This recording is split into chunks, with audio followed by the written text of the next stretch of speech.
Hello students, आपकी काफ़ी course जो है वो कंप्लीट हो चुका है। आपको एक्स्ट्रा क्वेश्चन आंसर्स भी मैं काफ़ी हद तक दे चुकी हूँ। प्रैक्टिस के लिए भी क्वेश्चन आंसर्स जो मैं आपको दे चुकी हूँ। मैं आपको दोबारा से कुछ टॉपिक्स जो है वो रिवाइज करवा देती हूँ, जो टॉपिक्स आपके लिए इम्पॉर्टेंट है और जिनकी मैं वीडियोज़ आपको बनाकर नहीं दे पाई थी शुरू में। तो जैसे अब हमारा ये टॉपिक है द फ्रेंच रेवोल्यूशन। तो द फ्रेंच रेवोल्यूशन जो है वो बहुत इंपॉर्टेंट टॉपिक है, तो आप ये टॉपिक अच्छे से समझ ले, क्योंकि फ्रेंच रेवोल्यूशन जो है वो ह्यूमन हिस्ट्री में एक माइलस्टोन जो है वो साबित हुआ था। यहाँ पे लिखा हुआ भी है, ये देखिए, ये माइलस्टोन जो है वो साबित हुआ था। और कब हुआ था? 1789 में।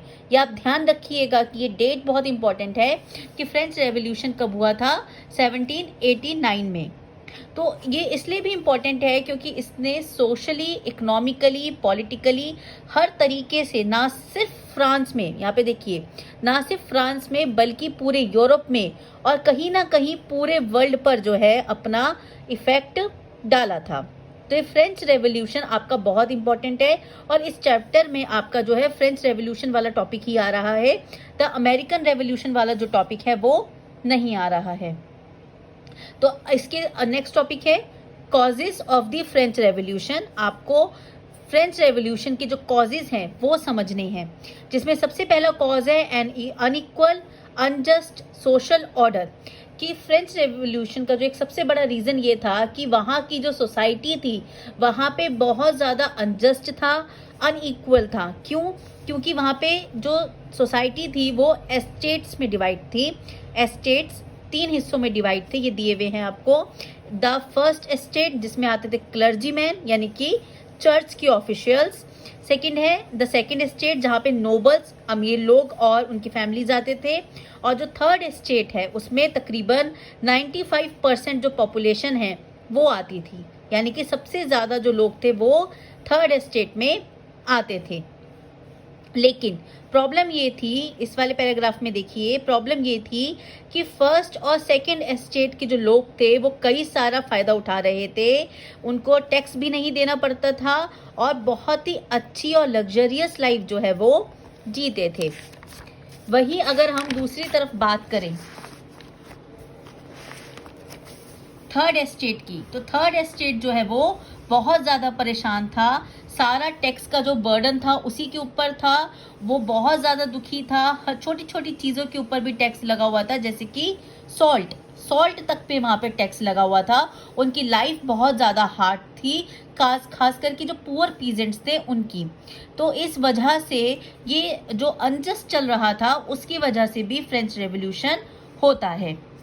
नेक्स्ट आपका पॉइंट है, कॉज है इसका, growing power of the middle class. कि मिडिल क्लास की जो पावर थी वो धीरे धीरे ग्रो करने लगी। जो मिडिल क्लास है वो बढ़ने लगी। उनकी जो मिडिल क्लास में सबसे पहली बात देखो, लोग कौन कौन से आते थे? लॉयर्स, डॉक्टर्स, टीचर्स और जितने भी दूसरे प्रोफेशंस थे ऐसे, उनके पास धीरे धीरे पैसा आने लगा। और पैसा आने की वजह से उन्होंने ये कहा कि उनको भी सोशल इक्वालिटी और पॉलिटिकल राइट्स मिलने चाहिए, क्योंकि अगर सेकंड स्टेट वालों को मिलते हैं तो हम मिडिल क्लास वालों के पास पैसा है, हमें भी मिलने चाहिए। इस वजह से भी उन्होंने ये सोचा कि हम जो है अपनी पावर को बढ़ाएंगे और ये जो सिस्टम चल रहा है फ्रेंच का उसको चेंज करेंगे। नेक्स्ट कॉज है आपका इन्फ्लुएंस ऑफ न्यू आइडियाज। नए नए आइडियाज आने शुरू हुए थे। कुछ पॉलिटिकल फिलोसफर्स थे, उनके यहाँ पे देखो नाम दिए गए हैं, वोल्टेयर, रोसियो, मॉन्टेस्क्यू। इन लोगों ने जो है एक नया इन्वायरमेंट लोगों को दिया और जो मिडिल क्लास है वो बहुत इंस्पायर्ड हुआ इन आइडियाज से, जिसमें liberty, equality, fraternity, popular sovereignty, इन सब की बात की गई। तो इन्हीं आइडियाज़ की वजह से फ्रेंच सोसाइटी में जो है चेंज आता है और वो अपनी जो गवर्नमेंट है उसके अगेंस्ट लड़ने के लिए तैयार हो जाते हैं। नेक्स्ट पॉइंट है इसका, एन ऑटोक्रेटिक एब्सोल्यूट मोनार्की। यानी कि जो राजा होता था वो ऑटोक्रेट होता था, यानी कि वो उसके पास सारी पावर्स होती थी, उसके ऊपर कोई भी कानून नहीं होता था, वो अपने आप में एक कानून माना जाता था। उसकी अथॉरिटीज़ को कोई चेक नहीं करता था। वो एक तरीके से हर पावर को अपने हाथ में रखता था। वो किसी को आंसरेबल नहीं था। लोग उससे किसी भी तरीके का क्वेश्चन नहीं पूछ सकते थे। तो इस वजह से भी लोग जो है राजा से बहुत ज़्यादा परेशान रहते थे। नेक्स्ट पॉइंट है इनएफिशिएंट करप्ट एडमिनिस्ट्रेशन, कि उस वक्त का जो एडमिनिस्ट्रेशन था वो बहुत ही ज़्यादा करप्ट था, बहुत ही ज़्यादा दिक्कत लोगों को झेलनी पड़ती थी। जो ऑफिशियल्स थे वो सेल्फिश थे और अपने बारे में ज़्यादा सोचते थे। यहाँ तक कि जो राजा है, राजा किंग लुइस 16 वो भी जो है प्लेजर लविंग था और अपनी ही मस्ती में लगा रहता था। उसको लोगों की बिल्कुल भी परवाह नहीं थी। लोग जो है कितनी परेशानी में है कितनी नहीं, उससे कोई मतलब नहीं होता था। बहुत पैसा उसने अपने एंजॉयमेंट के लिए खर्च किया। इसके अलावा इकोनॉमिक बैंक करप्सी भी हुई। इसमें ये हुआ कि वो इंग्लैंड से वॉर लड़ने की वजह से उनके पास पैसे की कमी आई और जिसका सारा बर्डन जो है वो आम जनता को भुगतना पड़ा। नेक्स्ट है influence of the American revolution, कि इससे पहले अमेरिका में रेवोल्यूशन होके चुका था, तो वहाँ पे जो रेवोल्यूशन हुआ था उसके रेवोल्यूशनरी आइडियाज़ कहीं ना कहीं यहाँ फ्रांस में भी आए और इसी वजह से लोग जो है उनको ये लगने लगा कि अगर अमेरिका के लोग रेवोल्यूशन कर सकते हैं और चेंज लेकर आ सकते हैं तो हमें भी अपनी सोसाइटी में चेंज लाना है। तो ये सब तो आपके हो गए रीजंस। आई होप अब आपको इन रीजंस में कोई प्रॉब्लम नहीं होगी, और अगर हो तो फिर भी आप एक बार मुझसे डिस्कस कर सकते हैं। तो नेक्स्ट है the outbreak, the storming of the Bastille. ये जगह है 17 जून 1789 को जो है थर्ड एस्टेट ये डिक्लेयर कर देता है कि अब वो नेशनल असेंबली चलाएंगे, और 20 जून 1789 को थर्ड एस्टेट के जो मेंबर्स होते हैं वो एक जगह पे मिलते हैं जिसका नाम है टेनिस कोर्ट।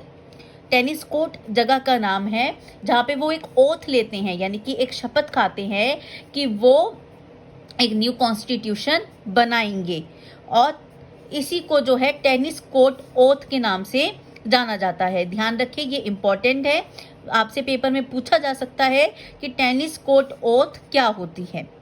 ठीक है, तो 14 जुलाई 1789 को बहुत सारे लोग जो है वो बेस्टाइल पे अटैक कर देते हैं। वहाँ के जो पॉलिटिकल प्रिजनर्स होते हैं उनको रिहा कर देते हैं और एक रेवोल्यूशन की जो है वो शुरुआत हो जाती है। और बेस्टाइल की जो विक्ट्री है वो एक्चुअल में लोगों की विक्ट्री होती है, और यहीं से ही मोनार्की जो है वो खत्म हो जाती है। और इसीलिए हर साल 14 जुलाई को नेशनल हॉलीडे फ्रांस के अंदर बनाया जाता है। ये डेट भी इम्पॉर्टेंट है। तो एक नई नेशनल असेंबली कंसिस्ट की जाती है जिसमें थर्ड एस्टेट के लोग होते हैं। फ्रांस की जितनी भी पावर्स होती है वो अपने हाथ में ले लेते हैं, और एक famous declaration of the rights of man and citizen, ये इम्पॉर्टेंट है, ये ध्यान रखें, ये अपनाया जाता है क्योंकि ह्यूमन प्रोग्रेस में एक लैंडमार्क होता है। 1791 में एक नया कॉन्स्टिट्यूशन फ्रांस का बनकर तैयार होता है। लुइस 16 और उसकी जो बीवी होती है, उसकी जो रानी होती है, वो भागने की कोशिश करते हैं जर्मनी, लेकिन उनको पकड़ लिया जाता है और उनको पब्लिकली मार दिया जाता है, और यहीं से ही मोनार्की का सिस्टम जो है वहाँ पे ख़त्म हो जाता है और फ्रांस जो है वो प्रॉपर तरीके से एक डेमोक्रेटिक रिपब्लिक बन जाता है। तो अब है next topic, results of the French revolution. बहुत इंपॉर्टेंट टॉपिक्स हैं ये आपके लास्ट के दो, कि फ्रेंच रेवोल्यूशन का रिजल्ट क्या रहता है और इन्फ्लुएंस क्या रहता है।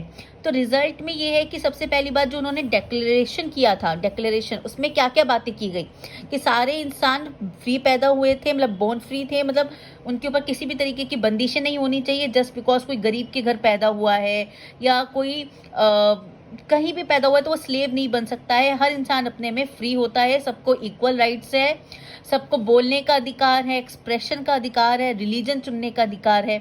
तो कहीं ना कहीं आपको इन सब बातों से पढ़ के ये भी लग रहा होगा कि ये तो हमारे कॉन्स्टिट्यूशन में भी लिखी गई है बातें, तो वो सच है।